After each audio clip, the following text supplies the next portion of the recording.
Welcome to Briefly Creative, a podcast that explores insights, stories, and frameworks for living a meaningful creative life. I'm your host, Greg Gunn.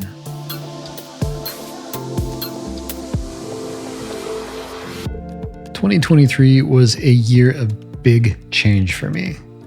It was a year of significant personal and professional growth.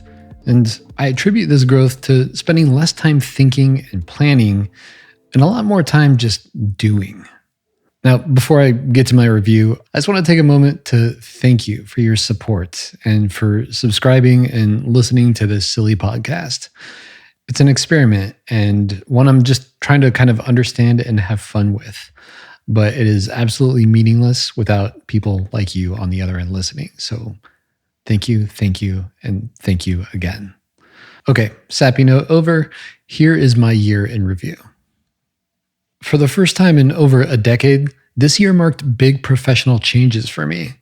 I resigned from my creative director role at The Future/Blind, the design agency it was before that, to seek out a new professional challenge. And I set a goal for myself to move away from marketing and go back to my interface design roots. And that meant going all in on product design, or software design as it may become known as. And to do that, I took courses, I honed my skills, and I put myself out there and available for new opportunities. That also meant me turning away any potential client work to focus solely on this goal. Now, over the course of a year, I applied to many job postings, and most of them ghosted me or kind of insta-rejected me for a variety of reasons. It was a huge learning experience for me. And if you want to know more about that, I wrote an entire newsletter email about it, and I'll share a link to that on the website. Along the way, I interviewed at a handful of places and was really fortunate to find a team that aligned with my interests and my skill set at chess.com. And since joining, I've learned a ton from my colleagues and even helped ship a few product features that millions of users have hopefully enjoyed. All in all, I feel challenged, I feel engaged, and I'm really excited about what is to come. And also, I'm maybe like 5% better at playing chess, so that's a nice bonus. As far as side projects go, 2023 also marked the 7th birthday of me writing my newsletter, which I couldn't actually believe once I counted and did the math. Over the years, I've always had an on-again, off-again relationship with it, but this year, I've committed to writing a new issue every week, and I even gave it a real name, also Briefly Creative. And in total, I published 15 emails in 2023. Next year, I hope to make that at least 52. Also, quite obviously, I started a podcast as a companion to my newsletter. And the goal is to expand my newsletter reach and cautiously dip my toes into more publicly facing content without having to show my face. And so far, it's been a really fun challenge. I've only released 7 episodes, including this one, so I've got a long ways to go and a lot to learn. And speaking of learning, I started this year by taking Google's Foundations of User Experience Design course on Coursera, kind of as a design thinking refresher and part of my effort to really go all in on product design. If you've never heard of it or you've never taken it, it is a fantastic course that I think every designer should take. I think you can take it for free somehow too, so look into it.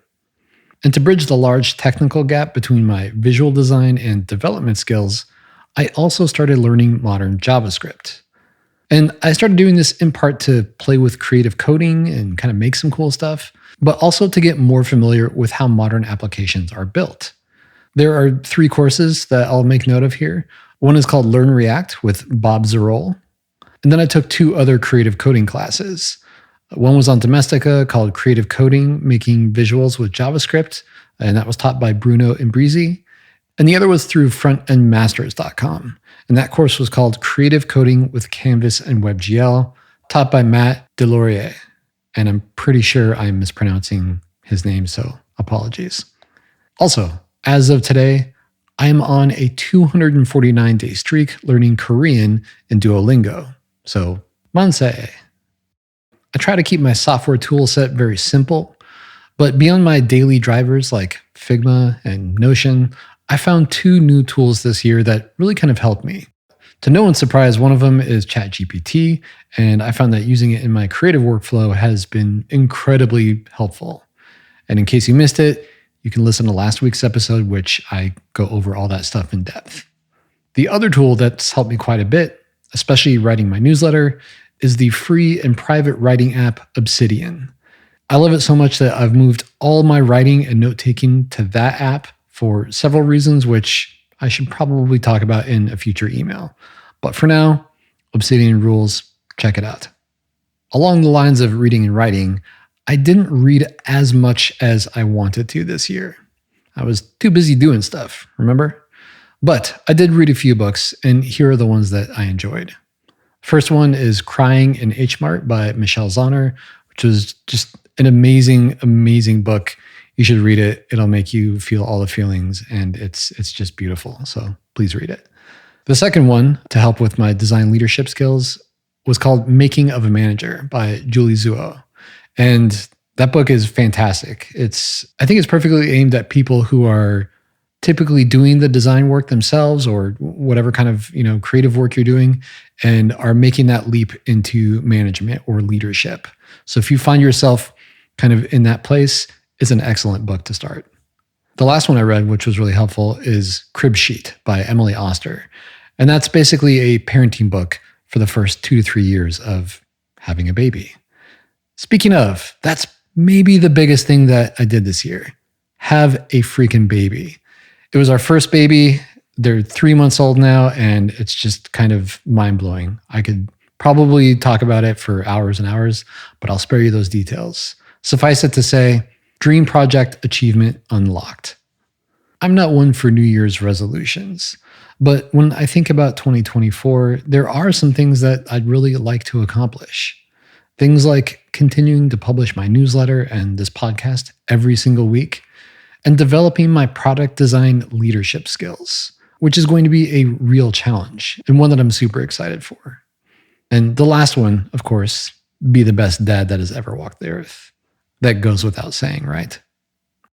And that does it for the final episode of Briefly Creative 2023. I hope you have a lovely rest of your year and make sure to celebrate your own achievements and reward yourself accordingly. Sometimes we forget to do that. It's super important. Anyways, have a wonderful rest of your day, and I'll see you soon. Thanks for joining me today.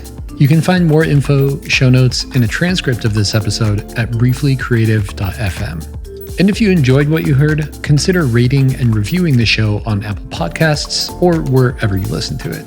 It would mean the world to me and really help the show out. Also, we have a weekly newsletter.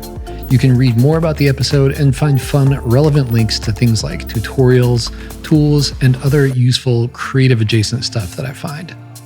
Thanks again for listening, and remember, what worked for someone else may not work the same way for you, but there's always something to learn from it.